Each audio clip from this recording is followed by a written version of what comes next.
qabamte hanqa dur nyaatte har'a qabamtee jirta. Nyaattan hanqa duraanii fakkeenyaaf murtii guutuun Hamzaa Hajiitiin maal jaasa? Hamzaa Hajii jechuun leenca yookaan Oromoo biratti illee jaalatamaadha. Laakiin sabboonummaa hunda waliin qaba.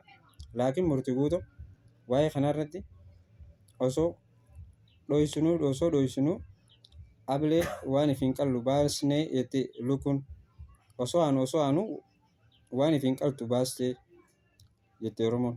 Laakiin murtii guutuu Hamzaa Hajii hattuudha.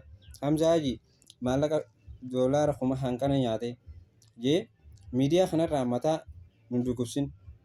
Laakiin isin nama waa beeku yookaan nama Oromoollee dhageessu ijoollee dandeettii hedduullee qaban jenneeti namni hedduulleen isin abdataa jechuudha. Waa'ee keessanillee dubbii teessanillee dhagaa'aa jechuudha. Laakiin har'a gad deebitanii ijoollee maastisha kararraa dhuytu waan ijoolleen maastisha kararraa dhuytu iccitii teessan baasanii alagaan hogguu isin laalte kanatti hagamta akka isin tuffatti jechuudha hogguu isin wal arrabsitan.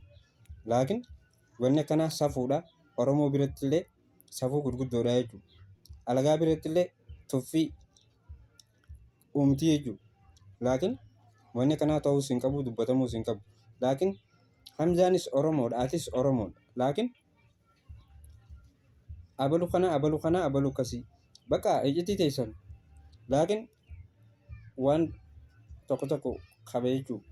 Gargaarsaaf jecha bakka kana nama akkanaatii akkanatti jettanii ni dhukkubsatee rakkoo kanaa qabaa namni kun birrii miiliyoonaan kana gaafatanii gargaaruu qabdanii uummanni keenya Oromoon uummanni bal'aan jettanii waan tokko gurgurtan. Laakiin dirree baatanii waan irraa fudhattanis fudhannee qarshii hanqana irraa fudhannee qarshii hanqana immoo gargaarsa keetiif oolchuu dandeenya jettanii nama san beeksisuu qabdan malee as garagaltanii yoo 800 guurtan 800 san achumaan qilee bishaan buute gootanii nyaatanii.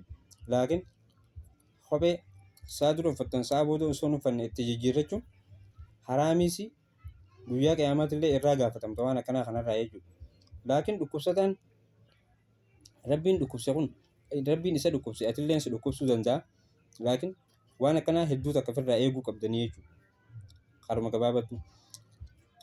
Saniifuu waan akkanaa kanarratti wal qeequu hin qabdanii jechuudha. Hamzaanis Oromoodha. Murtii guutuus Oromoodha. Laakiin eenyu jaalannee eenyu jibbinuu jechuudha. Laakiin saniifuu wal kabajuun wal jaalachuun dirqama lammii hundaati jechuudha. Saniifuu har'a booda waan akkanaa kana dubbachuun ni isin barbaachisu. Uummata keenya ni isin burjaajeessinaa jechuudha. Uummata keenya bal'aa hin burjaajeessinaa.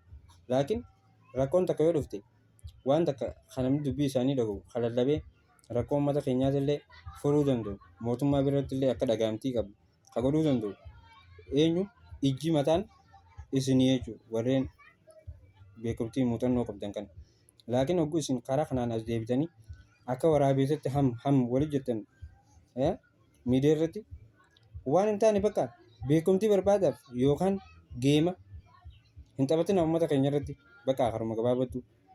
Laakiin beekumtii yoo barbaadde hojjedhu hojii keetiin beekumtii barbaadi malee karaa sobaatiin waan sobaatiin namarratti nama burjaajeessina.